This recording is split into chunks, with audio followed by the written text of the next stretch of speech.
This podcast is recorded on stolen and unceded Aboriginal land. We acknowledge the First Nations and elders of this country and join their calls for justice. Always was, always will be Aboriginal land. Oh, Tom, you look so tired. I'm very tired. I've been doing comedy. I've been yelling my comedy. It's all that comedy. People on YouTube will notice You better still be funny. this small mark on the top of my forehead. Can you see that? Did you smash a microphone into your head or That's something? me repeatedly slamming the microphone into my head at the same point. Oh my God, it actually is. I do it every single night. People do that at punk shows sometimes, so I recognize. Well, I'm pretty fucking punk. I tell you what, last night I had a baby in the audience. That's extremely punk. I had a 13-year-old. I was talking to her for a little bit, and then I asked if there were any Americans in the room. Silence, and then just hey, and a little baby spoke up. Any babies in the room? It was so good. Do you think they liked it? I think the baby was on board. Yeah, it was a leftist baby, so it was good. Well, anyway, enough about your show. I understand that you may not be aware of the Molly the Magpie story. No. So somehow, this is another one that I'm like, has this really not spread beyond Queensland? I feel like surely any of our Queensland listeners will know what I'm talking about when I say Molly the Magpie. But this is like a saga that's been unfolding over the last few weeks, and it seems like it's finally kind of come to a resolution this week. This is the story of a magpie and a staffy, a magpie and a puppy that became dear friends. Awesome. Until the evil wildlife officers at the Department of Environment and Science took the magpie away and separated them. And the staffy was so sad because they were really missing their friend Molly the magpie. You seriously haven't heard it? This is insane to me. No, Emerald, no. I've been reading about the climate crisis and the war in Gaza and stuff, but I guess the Molly magpie is pretty important too. Yeah, this is a political issue. In fact, it's one of the main issues that Premier Stephen Miles seems to have taken on for the election, because he actually ended up intervening. So what happened was, apparently, I think it was like 2020, 2021-ish, this family found an injured magpie on the street. They picked it up. They're like, let's take this magpie home, rehabilitate it, and like raised it. It must have been like a baby magpie. And they kind of raised it alongside their adopted English staffy dog, adorable dog. And they have an Instagram that's dedicated to Molly the magpie and Peggy the staffy. And they're such good friends. And it is like, everyone's a sucker for unlikely animal friendship content, right? But They really do. Like the magpie like comes and like snuggles up to the dog and they like play with each other. It's very sweet. Unfortunately, however, it is illegal to simply take a native animal into your home if you're not a licensed wildlife carer. Oh, and, God. Raise the them the way that wokeness they're not meant PC to be brigade raised. strikes again. That's right. Nanny state nonsense. And so I think because they gathered this massive following, obviously authorities became aware. I think even people were like repeatedly reporting it to the authorities.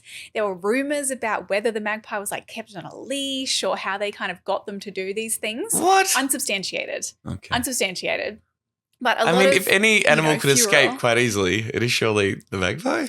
You would think that the magpie would just fly away. I don't know, but it seemed to just love being with this little puppy. But eventually, so a few weeks ago, the owners apparently voluntarily surrendered Molly the magpie to authorities after being reported, and the authorities come out with your wings up. We have you surrounded. Yeah. Release Molly. But then it became apparent, we thought maybe we would just get Molly back. By the way, at some point they realized that because they're not wildlife carers, they had called it Molly thinking that the magpie was a girl. Molly is a dude. And so it's the dude magpie called Molly. This is why you should never assume anyone's gender, everyone. Use they, them pronouns. Exactly. If you don't know, thank you. Yep. They thought Molly was going to be returned. It was taking ages. They hadn't heard anything. They're like, where the fuck is Molly? They start making noise online, being like, bring Molly home. We're so sad. We miss these days, posting old videos of them together. And so it gathers heaps of attention, attracts the attention of like all these celebrity, politicians are commenting. 11-time surfing world champion Kelly Slater weighs in and posts a statement on Instagram that says, this wild magpie made these staffies its family. Then someone in a government department decided they didn't approve and took the bird away. There was a petition with more than 150,000 signatures calling on the department to reunite them. And then Stephen Miles, hero of the hour, Queensland Premier, comes out and is like, enough. There has to be a way. That's what he says. He's like, there has to be a way that Molly can be brought home and reunited. And yes, I understand all the laws and you probably shouldn't, bring native animals into your home and raise them like a pet. But there has to be an exception here. And maybe it has something to do with the fact that this is a popular cause gaining traction on social media and I'm up for re-election in October. But really, so this is cynical, about, this is a story. This is a story of love. This is a story of unity. This is a story of coming together and doing what's right. We didn't hear anything. That was maybe like a couple of weeks ago he intervened. And then this week he posted another statement on his Instagram. It was like a notes app apology style statement. Like it's just like text on a white thing. And it's like, I have an update. What does it say? Sorry, I'm waiting for the statement to load. An update on Molly the magpie, full stop. I just wanted to share an update about Molly the magpie. I've spoken to Reese and Juliet, the owners, the owners, who owns a native animal, we'll see, and reassured them Molly is in great spirits and receiving good care. This is a fucking magpie. I'm sorry. How do you tell? This is the Premier of Queensland. Is in great spirits. They're in great spirits. He's in great spirits. Molly the magpie's in great spirits. Yeah, I asked him and he was like,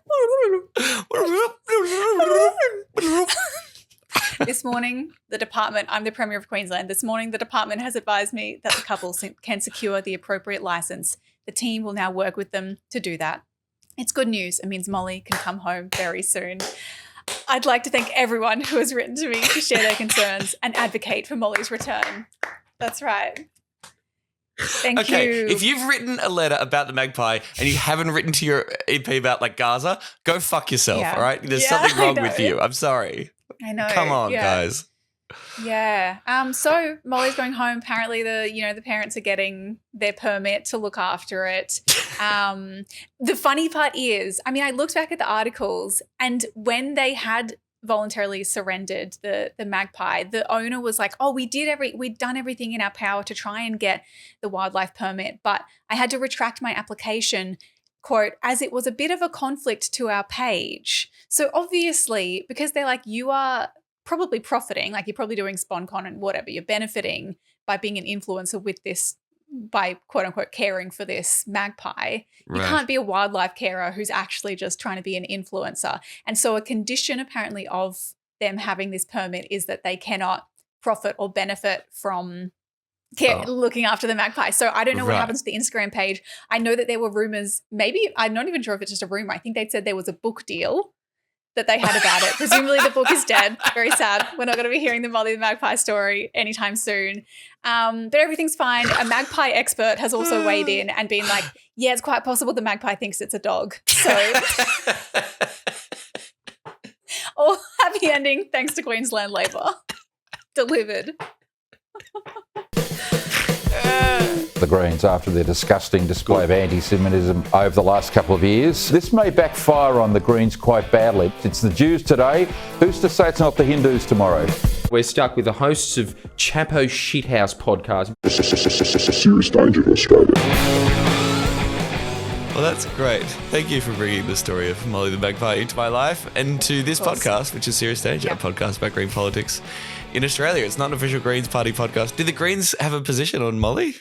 I don't. Well, but, as people know, I work in a state Greens MP's office in Queensland, and we were like, "Do we need a fucking position on Molly the magpie?" And then we were like, "Yeah, because your silence is fucking deafening." All right, silence is deafening. I'm going to say people were asking. People were asking.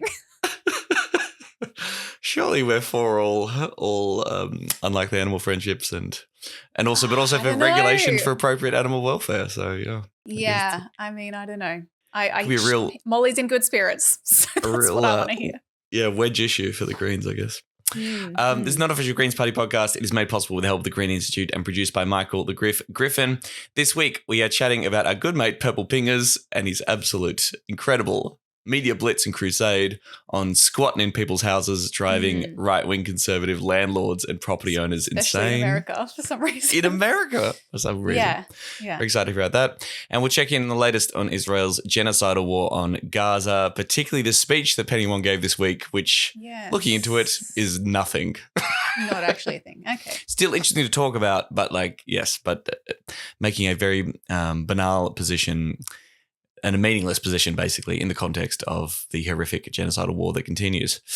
Big thanks to our new patrons, Andy, Sebastian, Michelle, Gabrielle, Tristan, and Christopher. Thank you for supporting the show for just $3 a month. You can get bonus content. Bonus. Bonus. We've got some more coming. There was some extra content from our live show that will be in your feed in the coming weeks, and we've got some great guests lined up. Really worth your while, and of course helps us pay our wonderful producer and cover our basic costs of doing this podcast. Thank you so much to everyone who came to our Melbourne show. How good was it, Emerald? It was so even fun. Even though I was in Melbourne, it was still really Even good. though I was in Melbourne, I actually had a really good time. It was very sweet. And I'm looking for, we've got the 2 shows in MEANJIN, Brisbane now. The 2 p.m. with TRINA MASSEY has sold out. But last we checked, I think 12 p.m. with Max Chandler-Mather is also close to sold out. So who knows if there are still tickets available by the time that you are listening to this. But if you're coming, looking forward to seeing you there. We'll have some, if we've got any shirts and stickers left over, we'll also have them there. But I will also say those are selling fast. There are just a few sizes left. So we've got the jade, dark green, blue kind of color. We've got coal, which is the dark gray, and the black and white, but only in a handful of sizes. So check the shop that's linked in our link tree from our Instagram if you want to grab one of those. Yeah, that's seriousdangerpod.com. Thanks to patron Ollie, who sent us a message. Come to Sydney, Warane. I didn't know. What is the First Nation traditional name for Sydney? Is that it? Warane? Maybe. I've never heard that I hadn't before. heard that because I know And I was thinking about it the other day. I was like, Nation, right? Right. But yeah, I don't know the Euro name, the place name. Anyway, come to Sydney, Warane. Apologies if I'm mispronouncing that. You godless lefties. We appreciate that, Well, Ollie. I was thinking about this. I was like, surely New South Wales is next. We got to get that. Just we hate to say it. We love SA, sometimes fight for you, WA, you're very far away, but I'd love to visit Perth. Yeah. We love doing live shows. We'd love to do more of them, and we'll do our best. We should say a little bit of great news. Amy McMahon is back at work, everyone. She's back, baby. I saw her yesterday. She is ready to fucking smash the 2020 state election. For folks who maybe missed this or didn't catch us talking about it, Amy McMahon, the Greens MP in South Brisbane in Queensland Parliament, was in a pretty serious car crash in February. It was, pretty harrowing stuff at the time. She was in hospital for a little while. She's sustained a head injury and a dislocated shoulder, and is still in, a bit of rehabilitation. She's had speech therapy and, occupational therapy and that sort of thing. But she's very much I saw her yesterday. She's very much herself. And even though she's yes, I've got a bit of recovery ahead of me, you can't fucking keep me away. So she's back at work as of this week and has confirmed she will be recontesting the election. Very fantastic news. Rock on, Amy. Godspeed. Well, thank you to producer Michael Griffin, who's put in the show notes here. Warung. Sydney Warung. Warung. Is the pronunciation of that. Sydney Warung. Thanks, Mike. I know we're in a pretty serious housing crisis, but do you really think that encouraging people to squat on private property is the way to fix it? Yeah, look, let me answer your question by asking you another question. Do you think it's right that we have thousands of vacant, abandoned homes while we have people living on the street? No, I don't. But sorry. This is a pretty big ethical question that we need to ask ourselves. And we've got, the government promising a couple houses in a decade or two from now while we have people living on the street and empty homes. And I think, we've got adverse possession laws in Australia, and we've got, squatting is legal in Australia. So what's the solution? I think it's staring at us. This has blown up a bit, especially online in America. How are you going with that attention? Are they angry at you? And Americans can be very angry with people. Yeah, Americans just want to kill homeless people. That's what I've noticed. It's not nice. Use the word abandoned. Who owns a house and abandons it, Jordan? Many people. I don't know if you've ever gone down the street and seen houses empty for decades, but I certainly have. I haven't. No. Oh, really? Interesting. Nope. How many? Do you have any abandoned investment properties, Steve? No, I don't. But I'm just trying to get to the economics of this. If someone buys a property, yes, we've had land banking, obviously, from foreigners, but that's not widespread. There's not thousands of them. On the census night, we had 10% of all housing stock vacant. Oakley dokley. So, friend of the show, Jordan, aka Geordie Vandenberg, aka Purplepingers on the internet, has launched this crowdsourced register of vacant homes. He kind of started making the call out for vacant properties end of last week, and this week it really hit the media with a bit of outcry from landlords and people, especially Americans, just losing their mind over the idea that he would post these vacant properties and say, hey, since it's vacant, if you need a home, if you don't have a home, here's a home that you could potentially go and squat in. But they belong to someone else. They belong to someone else who's not fucking using them and is likely just land banking them and contributing to the housing crisis while they focus on capital gains. It's nice to have, though, isn't it? It's nice to have another house there just in case. Just in case. Yeah, but one that you acknowledge, like you would be like, well, it's not inhabitable. You know that it doesn't meet minimum standards probably to rent out.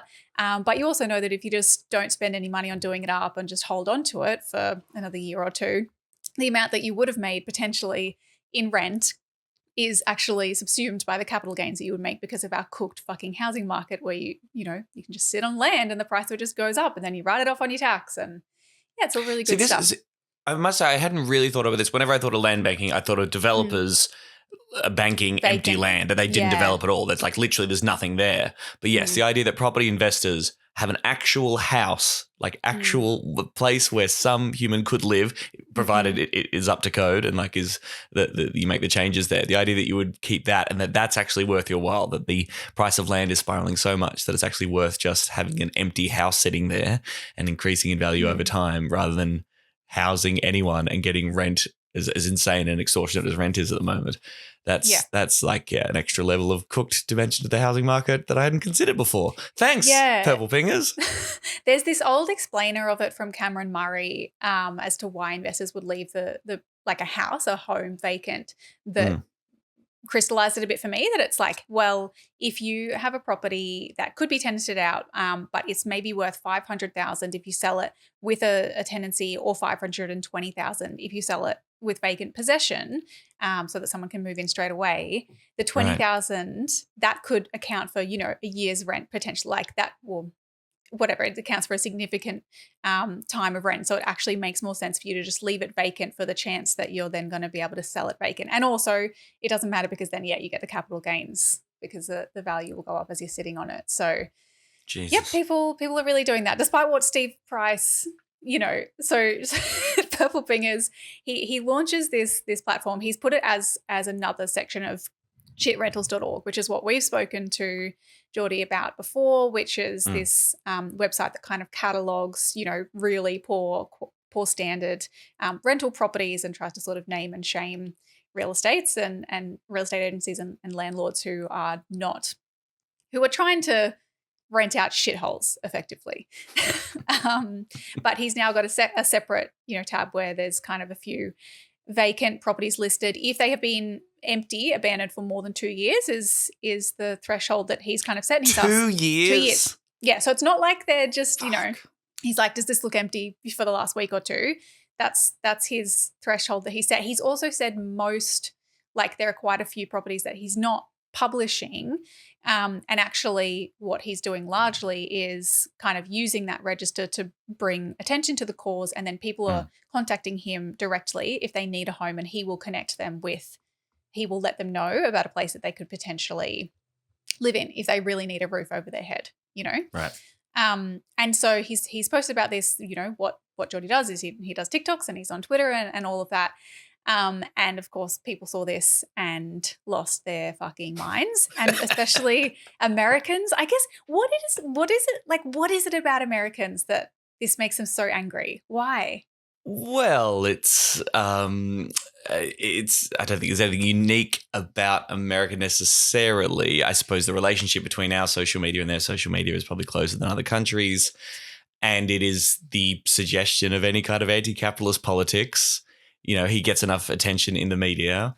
People certainly had some issues with his appearance and that he represents everything that they hate about woke lefties who dare to suggest that human beings deserve housing, and then bingo bango. And I mean, Americans are fucking batshit mental as well. And then once it starts memeing, I mean, I've noticed as soon as something starts like being posted about certain accounts, or if certain accounts get onto one of these stories from the batshit right wing American community, it will go around very, very quickly. Yeah.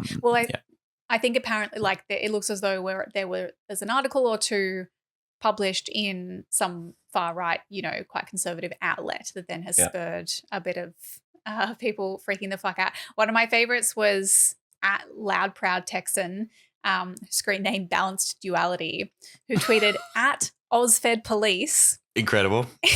If any Australian owning these residential properties happens to get murdered, investigate at Purplepingers for conspiracy to commit malice and bodily injury, theft of property by telling strangers to steal their homes. I'll be making an international call too. Thumbs up emoji.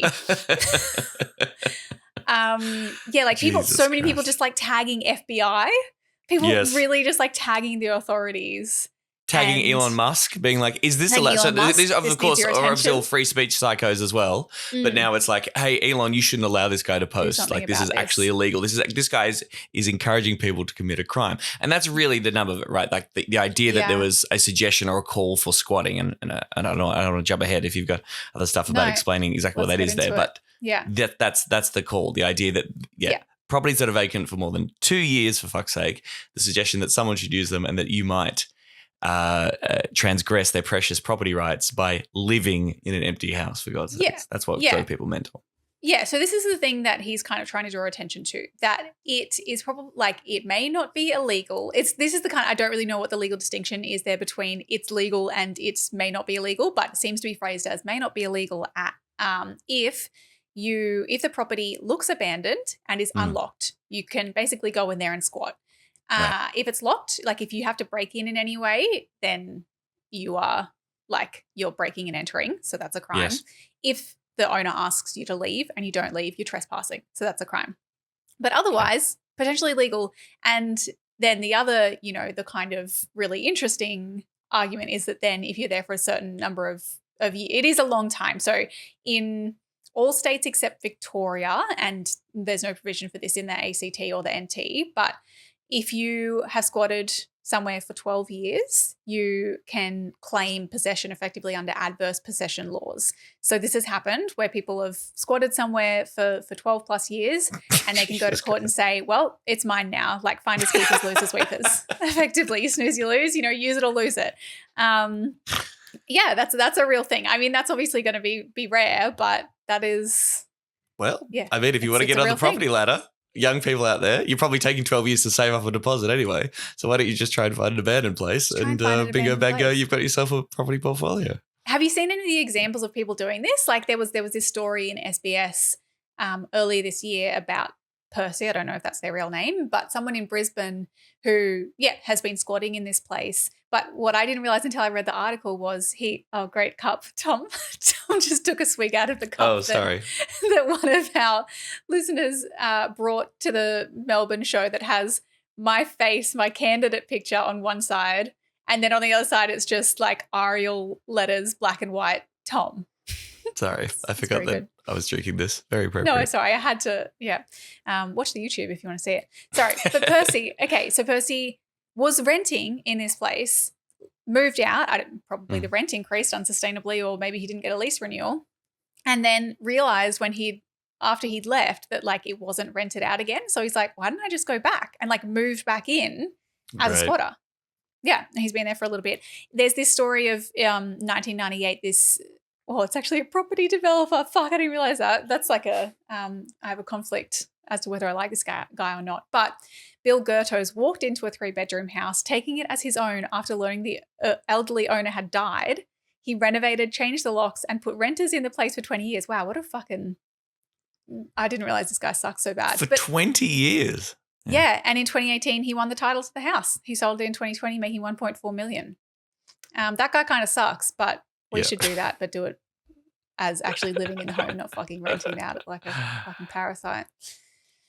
I'd be fascinated to know how they land on 12 years when that kind of law I know. comes up. It's 15 in Victoria. 15 in Victoria, right. Yeah. Okay, good. In the Socialist Republic of Victoria. Great. Yeah. Well, it's much harder to get your squatters' rights.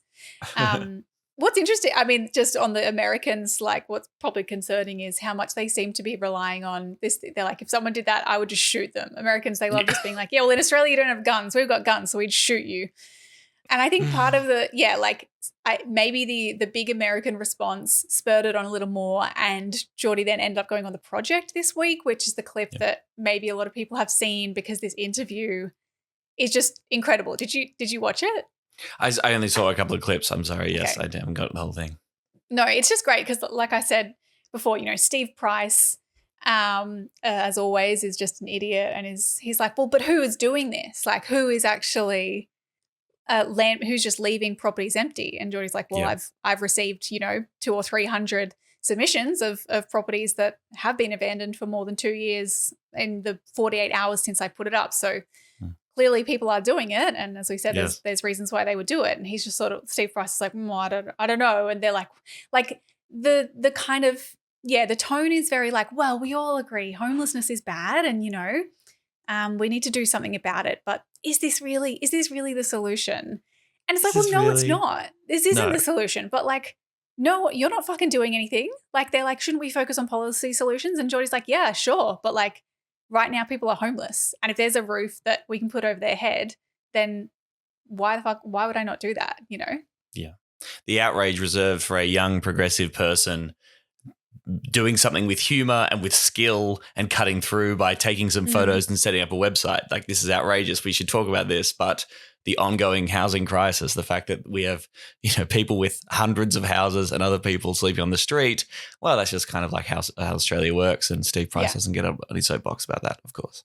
Yeah, exactly. Yeah. One of the things that may be complicated, like, I don't know if this muddies the waters, but there's that figure that probably we've even used. I don't know if we've spoken about this on the show before, but about 1 million homes being vacant on census night, as kind of reported by the ABS in the census. And I'd heard that this had been debunked. I mean, Purplepingers Geordie mentioned again in his interview on the project, where he said around 10% of homes were vacant on census night, which is, it's kind of, I mean, it's like sort of misleading, but when I looked at it, it's not as though it has been completely debunked, in that the message that is conveyed by that fact, like, it is true. There are quite likely, based on the information that we have, more homes left vacant right now than people who need a home, people who are homeless.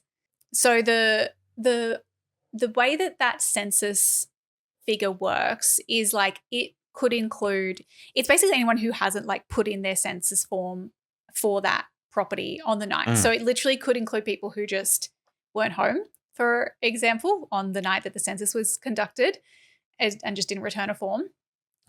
It also could be that there's a changeover of the property, so the sale process, and maybe there's vacant possession for that week or so, and that happened to fall on census night. But the other thing that's in the the kind of fact check articles on this is well, a lot of it's holiday homes, and it's well, yeah, that's bad. They talk about the fact that maybe everyone has and deserves a holiday home. Yeah. Well, some every Australian house has that. Your holiday home would be empty, right? You're that's not. No. So even maybe as many as half, or potentially more. They kind of tracked where these vacant homes were according to that data, and noticed that a lot of them were in holiday places. A lot of them were closer to the coast, or. And the census was conducted in winter, so it's more likely that they would be empty.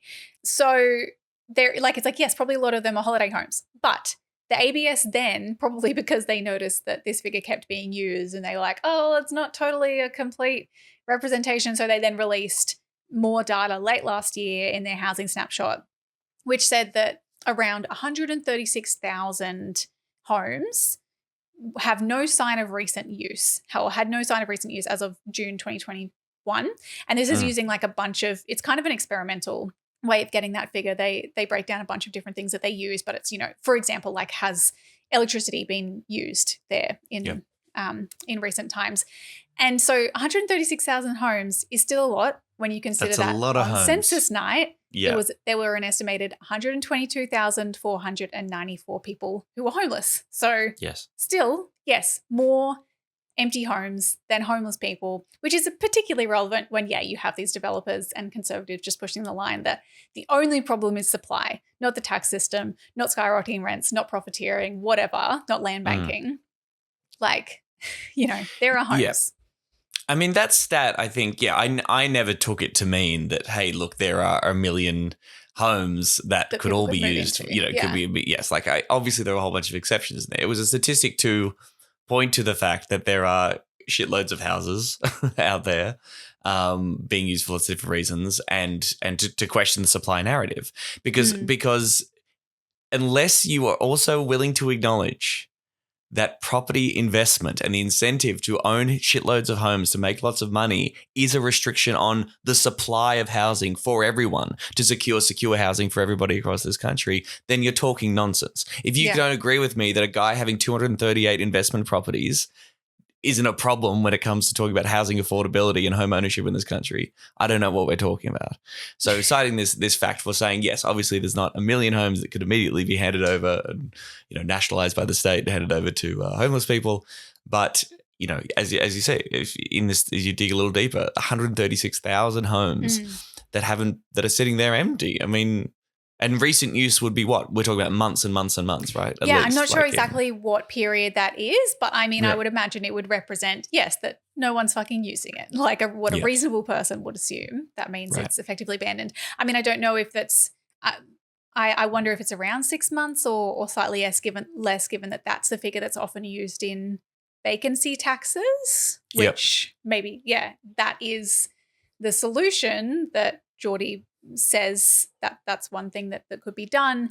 He says there should be a national residential vacancy tax that is, quote, prohibitive. So not necessarily, this isn't a tax to try and raise revenue to fund things necessarily. It's a tax to try and disincentivize people from just holding on to homes and leaving them empty when people need them.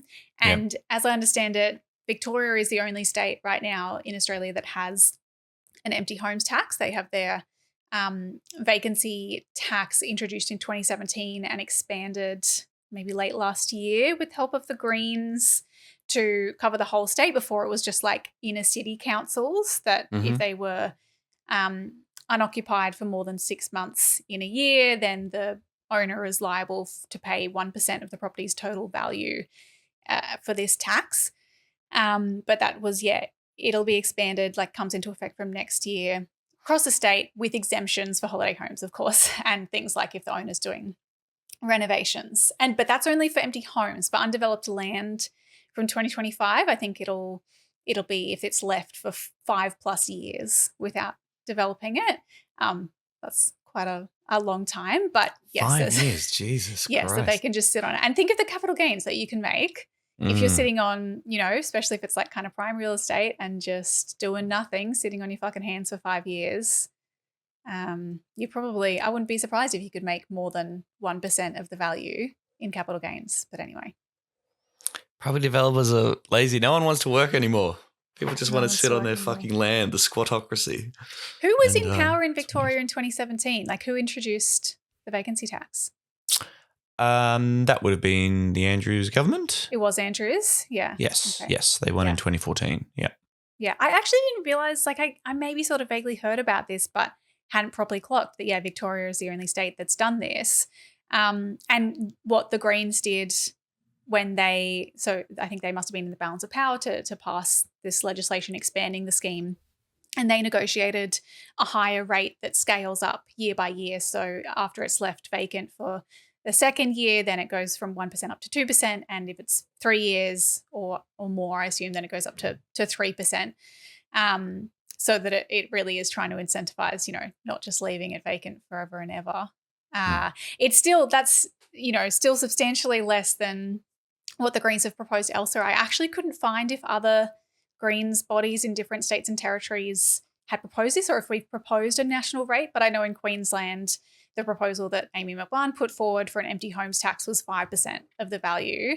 And that includes undeveloped land if you're just land banking, if it's not used for more than 6 months in the year, and it also includes Airbnb. So that's exempted from the Victorian laws, but it would include holiday homes if they are, not occupied by a permanent resident for more than 6 months in a year. 5%, which I would imagine that is getting closer to prohibitive. Right. Yeah. And it's interesting because, you scratch this just a little bit and it all comes out, right? The fundamental contradiction between anybody suggesting that we should do something about the housing crisis, but their red line is encroaching in any way on property rights for investors and people who own property, right? Yeah. So I think the Libertarian Party, for example, retweeted or quote tweeted Purplepingers and said, "We believe in property rights. This is a crime," or whatever. Yeah. And so, John's been very funny on the responses. Is like, where does all this, someone said, where does all this lead? And he just replied, your mum's house, which I thought was great. But yes, there's this idea that, you see it again and again in landlord discourse. This is my property. This is my property. I have rights over it. Fuck your rights. Yeah. Fuck your ability to have a pet or have any kind of. I paid for it. So I paid for it. It's all mine. Yeah. You're actually lucky to be living here. And I'm actually a pretty great person for providing you with this housing. This is my property and you're allowed to be in there. And I'm allowed to do whatever I want with my property. If I want to leave it vacant for years on end, making money, that's my right, and the state should enforce violence against you if you point that out, that being wrong, and you want to do something horrific like squatting there, like living under a roof and finding shelter in this property that I'm keeping empty, for fuck's sake. And again, it comes back to, that response that Max Chandler-Mather gave to the woman on Q&A when she's like, why are landlords demonized when, I'm struggling, blah. And it's like the difference that we're talking about is, what do you lose? Maybe, yes, you might lose you might lose financially because you're not getting the benefit of receiving rent for renting out your place, or I don't know, your property rights are encroached on, compared to someone sleeping on the streets. Like those are the issues. Those are the damage that we're comparing here. And for some reason, that doesn't register. Like those are equal in these people's minds, which is just absolutely unfathomable. It's insane. And it is absolutely it's not my problem. Virus. It's just, It is, again, just the death of social solidarity, the death of the concept, which neoliberalism is shot in the face, this concept that we have any obligations to other people. I'm looking after my shit. I'm fine, Jack. You do your thing. Yeah. The guarantee of your basic human rights cannot encroach on my life or as if they reduce my rights in any way. Yeah, it's like as if because they worked for it. And it's like, actually, no, because the entire system was set up to enable you to buy this property. Like, yes, you paid for it under what economic system that enables you to inherit a huge amount of wealth without being taxed, or, dodge taxes on a personal level, or whether capital gains tax incentivized you to treat housing this way, or you were able to negatively gear something, like all of that. You're just born in the 60s. You're just born at a certain time. Yes, or you're born at a certain time. Exactly. Anyway, yes, the outrage is fun. Geordie's responses are even more fun. I recommend just like having a look at what's been going on his Twitter. I think it's just at Purplepingers. But especially also just as Americans realize what pingers are, and like even just, media realize what pingers are, and having to kind of grapple with that this guy actually taking on quite a serious matter does it in this this kind of light way. I think he does that really well. I think he's doing fantastic work. It's good. Something that, a register of vacant homes is something that people have been talking about for a while. I know Jonathan Triranganathan, I think we've mentioned before, has been going on about wanting to do it for years, and had he posted back in 2022 about potentially using census data to identify empty homes and how you could potentially squat in them. And that was one of the things that was then seized on and, used relentlessly against him in attacks of accusing him of supporting breaking and entering during the council election. But fuck yeah, I support, Geordie's kind of making it mainstream, because as people pointed out, squatting is not a new thing. There are like squatters handbooks that exist for different states. It's been happening for a long time. Mainstream it until if it genuinely means that people feel, oh, maybe it's not sustainable to just land bank and leave a property empty. Maybe I should actually let someone live there and not count on the capital gains. That's a great outcome. Is it worth talking about this insane reaction from Victorian Shadow Housing Minister Richard Riordan? Oh, yeah. What did he say? He said that he was making rude assumptions about Yeah. landlords. And so his argument is the problem is minimum standards in Victoria are so strict that perfectly livable houses are no longer rentable. So the housing market is too regulated, and that's why these landlords are keeping these properties vacant. Particularly ironic in the context of, yes, Geordie's other work, which is shitrentals.org, which exposes how extremely not perfectly livable these homes are, and like how extremely important the minimum standards that, the Victorian government have introduced are, and that they're not even anywhere near good enough, because there are still properties that are rented out that are fucking shitholes. But yeah, no, of course, it's always really hard for landlords, and actually the laws are all in favour of tenants, and things are really hard for them. I must say, I joined some landlord Facebook groups when I was writing my book to get some comedy gold. I haven't checked in on them. I'd love to see how this is going off in the chat. How they're doing.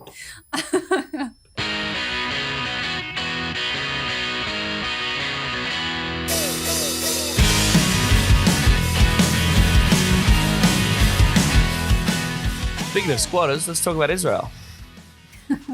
Yes, point has been made. Not Tom's joke. Damn it. Still my laugh.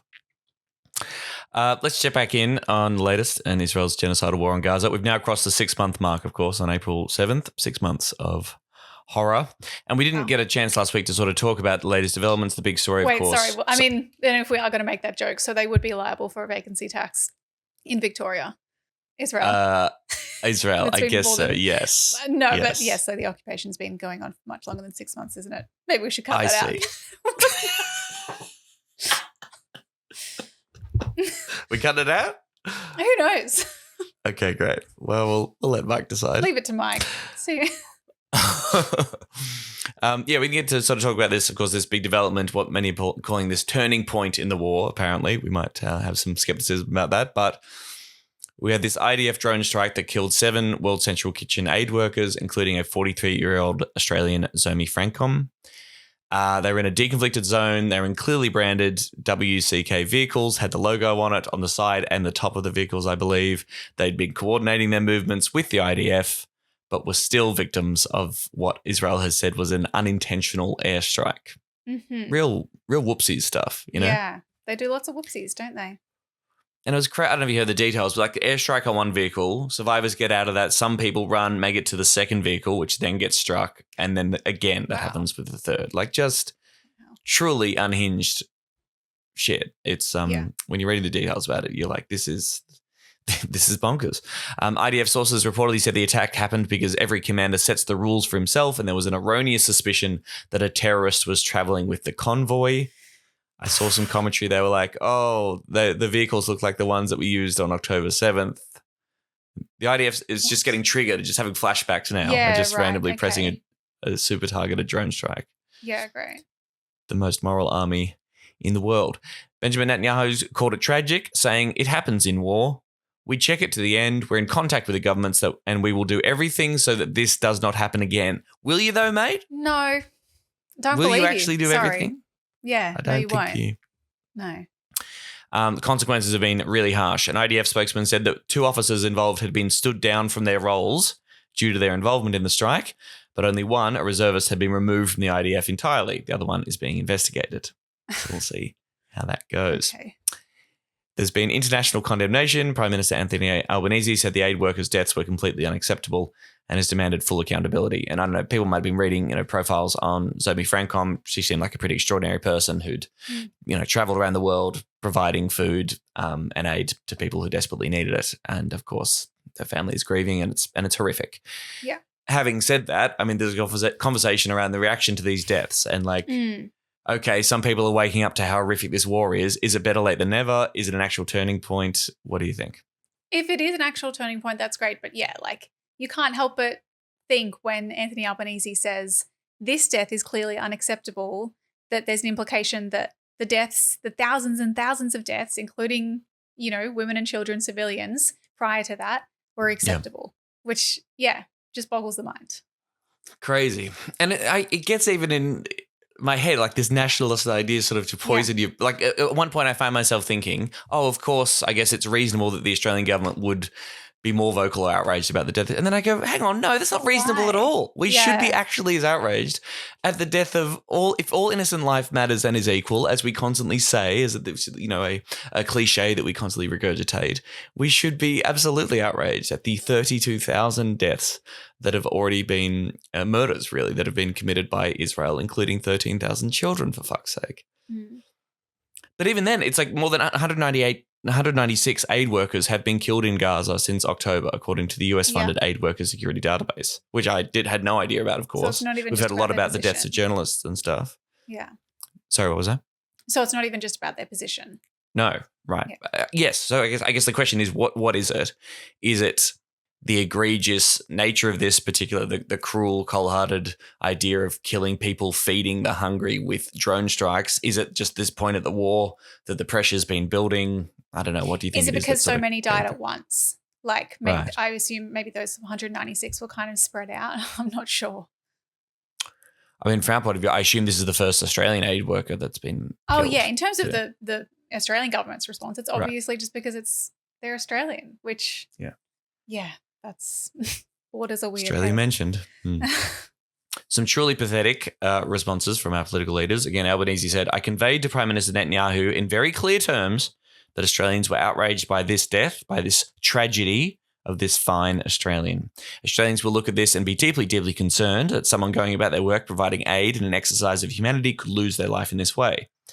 Albanese said he'd made clear again it's Australia's view that humanitarian assistance must reach people in Gaza unimpeded and in large quantities. But Albanese did not give a direct answer when asked whether he had spelled out any potential consequences to Netanyahu if Israel did not conduct a satisfactory investigation into Frankom's death or change the course of its war more generally. Okay, so stern talking to. Stern talking to. We've done a bit of that, actually. We've expressed concerns. We've called for restraint. We've done a lot of calling and talking and making it clear and making our notions and making calls and things, and it just doesn't seem to change anything. It's kind of weird. Doesn't seem to change anything. I mean, not recognising that what we and the Greens and other people in support of a free Palestine have been saying for a long time is call for a ceasefire. Like, not to say that the Australian government doesn't have any power with what they publicly call for and support and state, because it is the institutional support for Israel's actions that have kind of enabled them to do what they've done for decades, let alone the last 6 months. But yes, there are certainly things that the Australian government could be doing beyond simply stern talkings to, or even just calling for, the provision of aid. They could be doing a lot more to ensure that safe provision of aid, for example. Yeah. And they could stop providing military support. Again, I was reading about this a little bit. So the government likes to say, Australia hasn't exported any arms to Israel since the war began, or indeed over the past 5 years. And you go, okay. But then you look into it a little bit deeper, and what they mean is like this non-lethal, like this stuff that isn't considered a weapon, right? So we still provide supports that are used in like F-35 planes that are being used to kill Palestinians. Yeah. But it's not technically classified as a weapon because it's just a part of something that's used in the death machine more broadly. So we get away with that. And we've awarded a $917 million military contract to Elbit Systems. This is to provide us with our own, military hardware. I think they're tanks or something like that. Elbit, of course, an Israeli defense company that is absolutely supplying the IDF with the very weapons that they're using to kill children and kill aid workers and kill our own citizens. Well, wasn't Elbit responsible for the strike that killed these aid workers directly? I think I saw Max CHANDLER-MATHER tweeting about that, Incredible stuff. So we should be sanctioning this country. We should be stopping all aid and we should be sanctioning this fucking country, for God's sakes. But no, we're just expressing our concerns with no consequences. Penny Wong says she spoke with the Israeli Foreign Minister Israel Katz on Tuesday evening, reiterated that unless Mr. Netanyahu changes his course of action, Israel will continue to lose international support. Okay, and what will it? What and because they're not, because they're doing all these horrible things in America and us, we're still on board. Yeah. We say to Mr. Netanyahu, you must change course, Wong said. Pressed on whether Israel was ignoring such demands, Wong said nation states made their own decisions, and those decisions may include acting in ways which diminish their standing internationally. What? What are you saying? Not my precious standing. Yeah.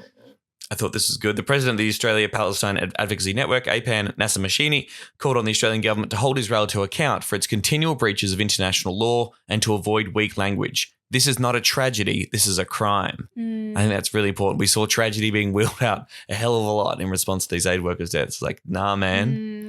No. Yeah, that's right.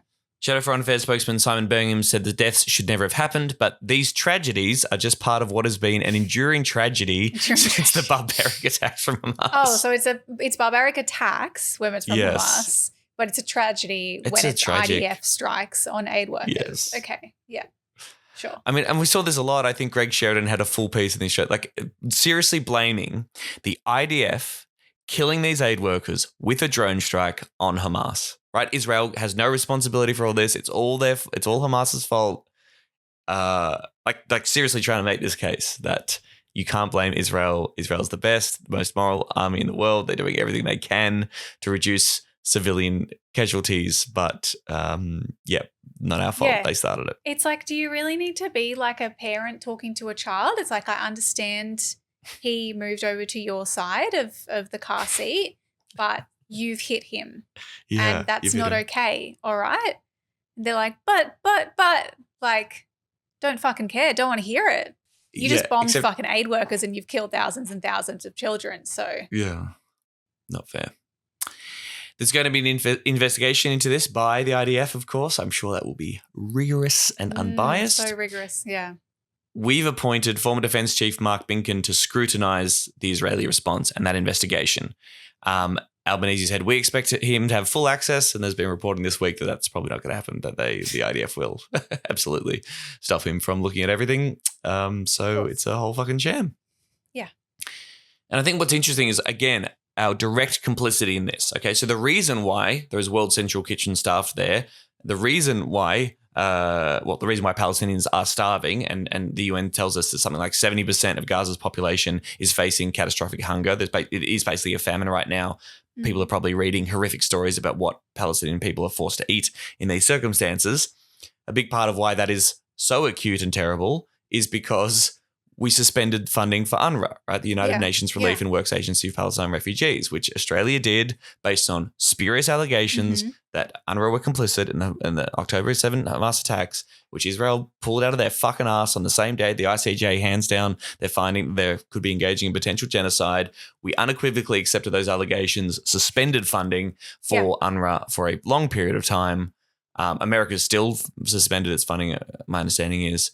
And so we are complicit in the starving of these people and the increased need for aid workers. So again, acted more real blood on quickly in that Australia's instance to withdraw support for, the machinery that we believe to be causing death. Like, interesting how they would do that, but it's really hard to withdraw support for, provision of weapons to Israel.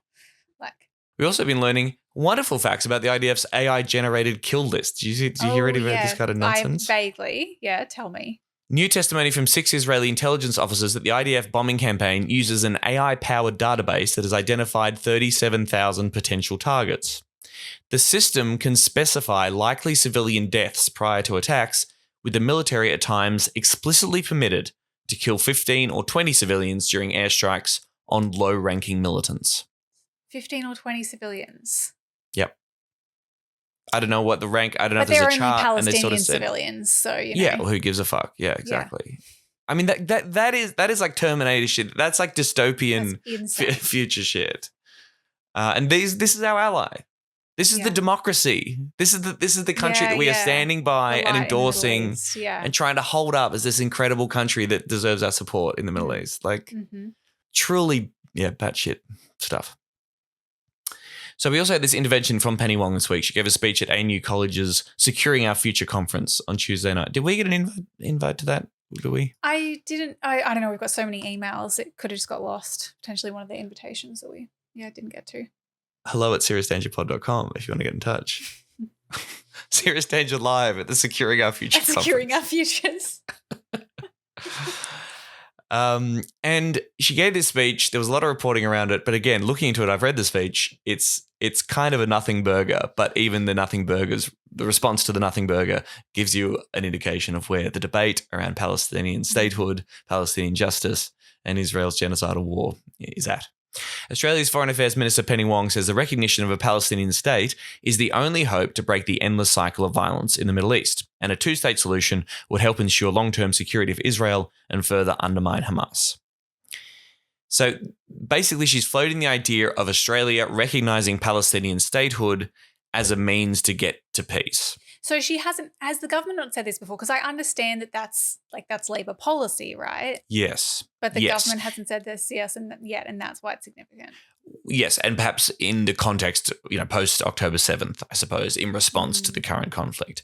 But yes, in 2021, and we talked about this before, Wong moved an amendment at the Labor Party conference to elevate a resolution that calls on the next Labor government to recognise Palestine as a state, and expects that this issue will be an important priority for the next Labor government. So pretty strong language there, passed at the conference, which of course isn't binding on any Labor government. Yeah. And it was all very vague. They're basically like saying this is a matter for the next Labor government. Yeah. But so the slight difference here is like Australia unilaterally recognising Palestinian statehood as opposed to saying that a Palestine state is the end of a two-state peace process. Yeah, yeah. Which should not be controversial. There are 139 countries that already recognise Palestine, okay? But of course, the status quo is like you wouldn't do that without Israel's approval, or Israel needs to agree to the recognition of what the Palestinian statehood means. Yeah. So that's the big bombshell that she's put out there. Crazy. And we will get to what she actually said. And don't worry, she did mention the Greens, guys. Don't worry, the Greens political party did get it right in this speech. Okay.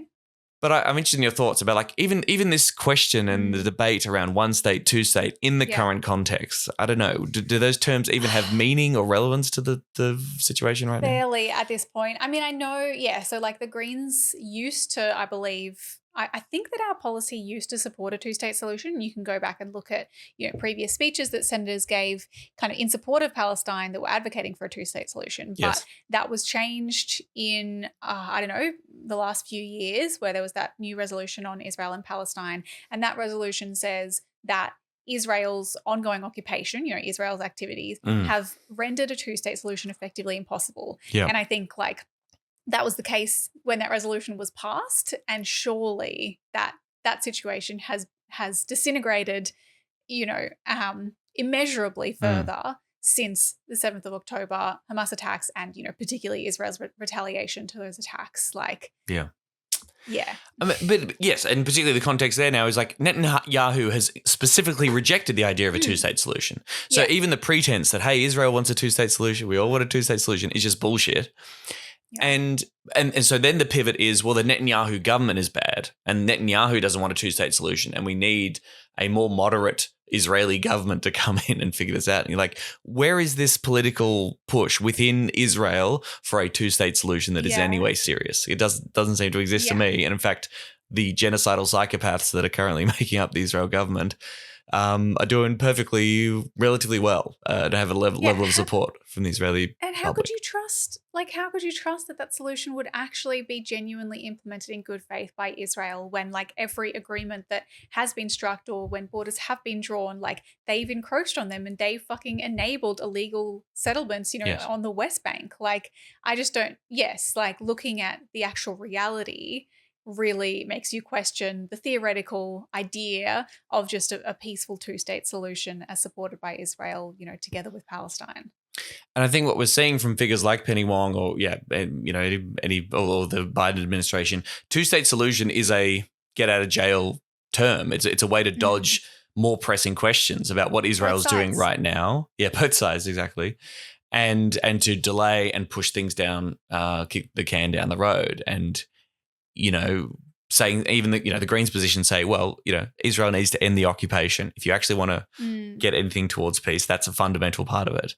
Whereas, I mean, I suppose in theory, in their policy, Labor acknowledges that Israel's occupation of Palestine is legal.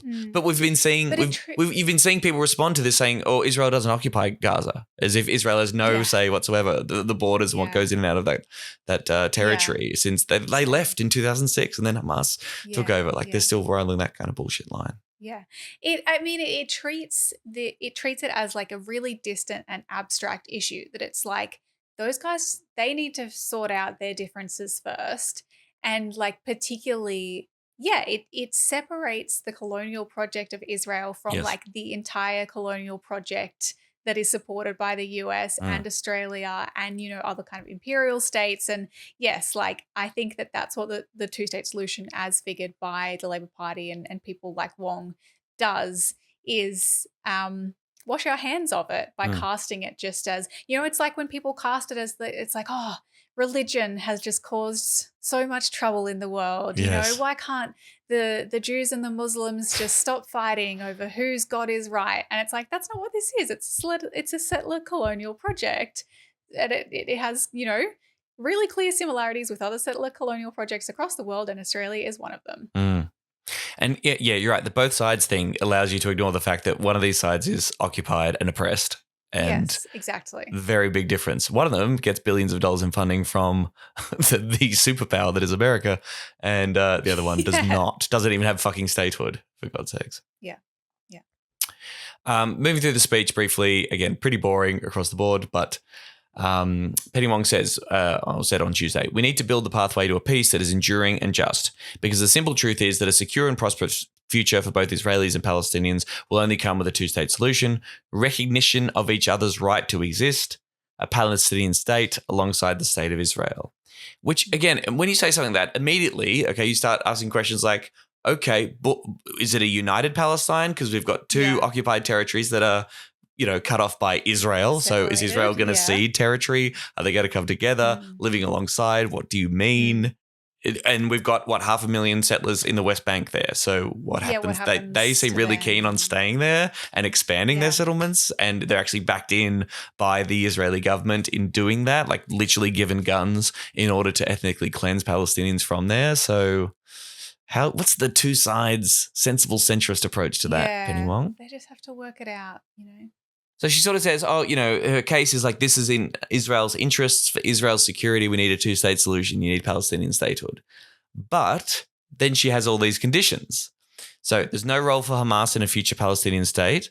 Hamas is a terrorist organization which has the explicit intent for the destruction of the state of Israel and the Jewish people. It should be acknowledged that Hamas also rains terror on Palestinian people.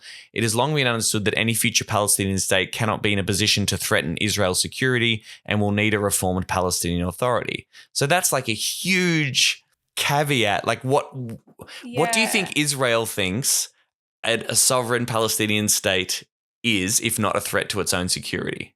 Right? Like Yeah, that's so true. Like, what do you think it is? Zionists say that a call for a free Palestine is a call for the erasure of Israel and often, erasure of Jewish people in general. Like when that is a common view professed by Zionists, like, how can you take that seriously? Like you have to remember that is their perspective and their belief. Recognizing a Palestinian state, one that can only exist side by side with a secure Israel, doesn't just offer the Palestinian people an opportunity to realize their aspirations. It also strengthens the forces for peace and undermines extremism. It undermines Hamas, Iran, and Iran's other destructive proxies in the region. A two-state solution is the only hope of breaking the endless cycle of violence. Now, I would say that there is at least something in this, a recognition that the existence of Hamas or the existence of a Palestinian resistance movement is a response to the occupation. So yes, if you actually want peace, you do need to change the material conditions and end the illegal occupation and guarantee the safety and human rights of everybody there.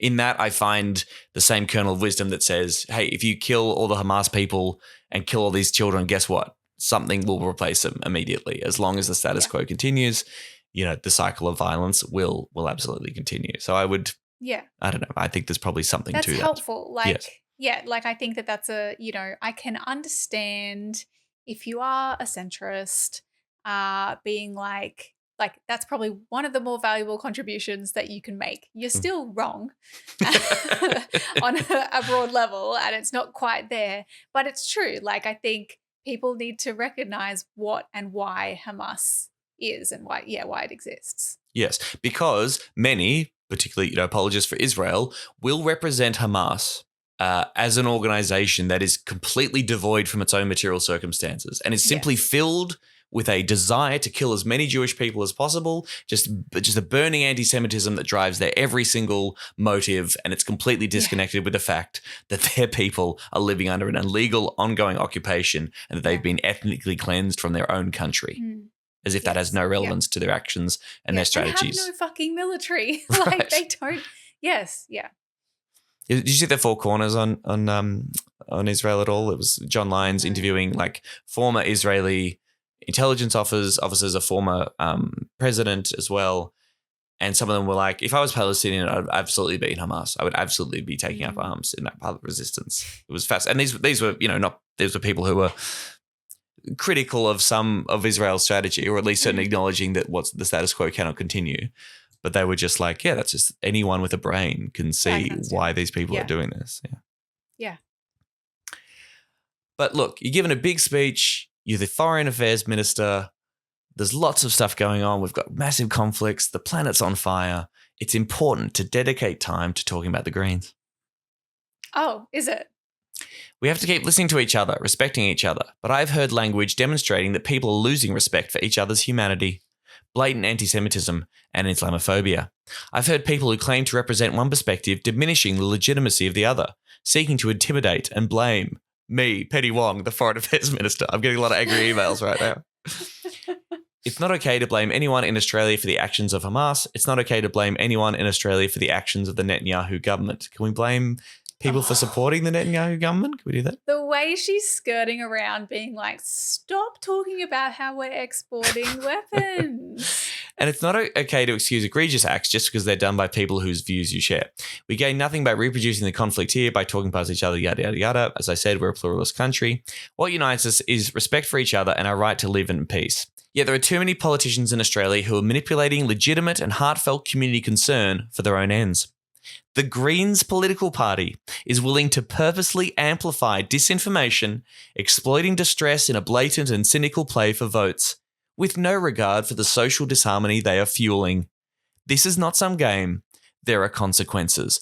Absolutely go fuck yourself, Penny Wong. Go fuck yourself in the face. Source? Like, what the fuck is she talking about? Yeah, what? Like, I would love an example of the disinformation that the Greens are amplifying in a cynical play for votes. Yeah, it'd be good to clarify. If you think we're putting disinformation on there, what are you talking about? Maybe you should clarify what the truth is then, Penny Wong, there, unless you're saying anything. That's probably a reference to us talking about, arming Israel and sending weapons to the Israeli state, I reckon. Yeah.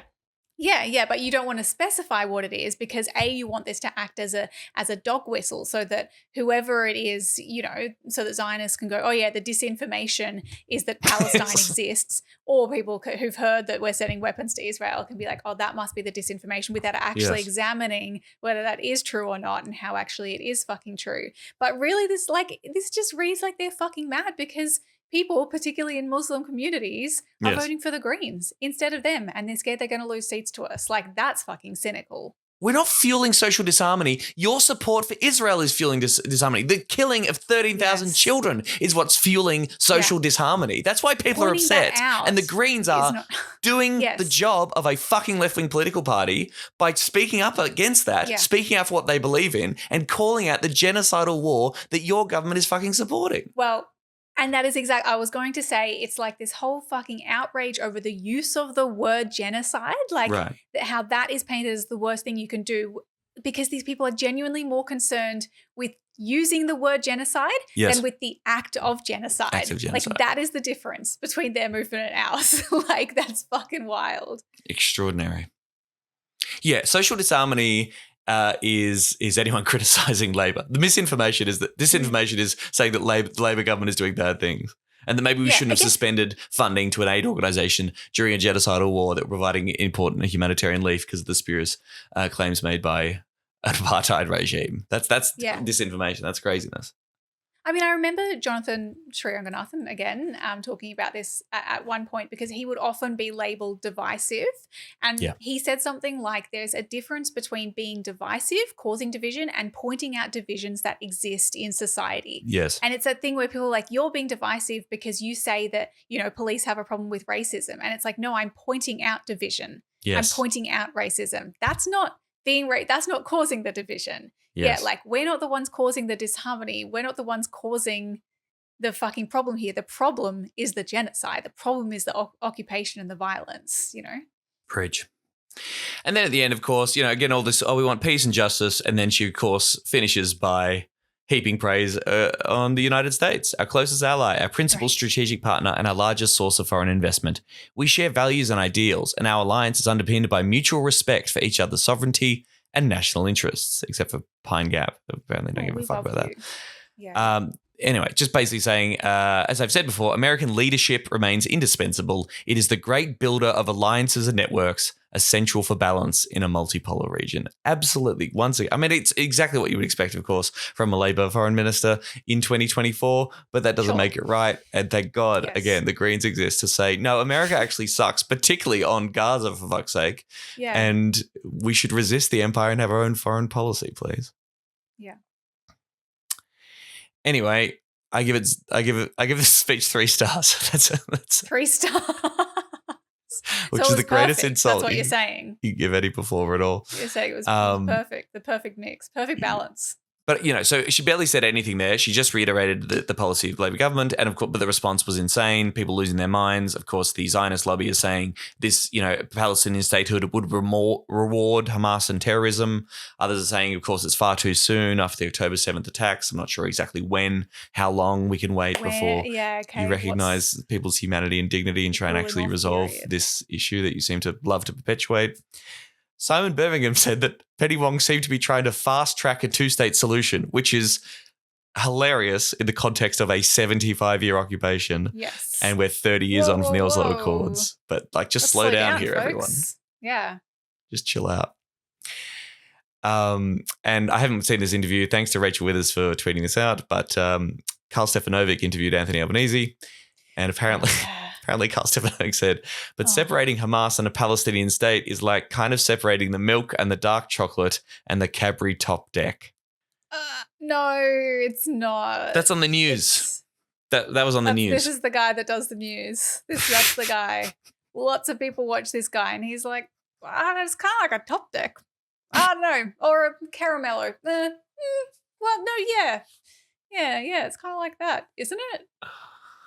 Oh, boy. I'm done. You're done. Great. Thanks. I'm Norm Macdonald, and now the fake news. Well, it is finally official. Murder is legal in the state of California.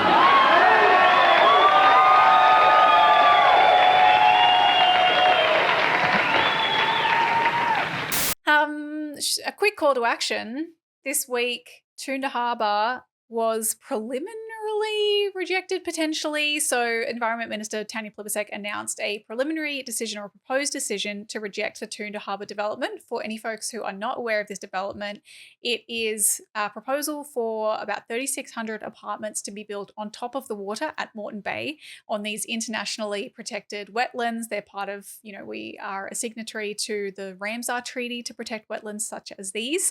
It would impact threatened species like koalas and migratory shorebirds, which is why it was referred to the EPBC.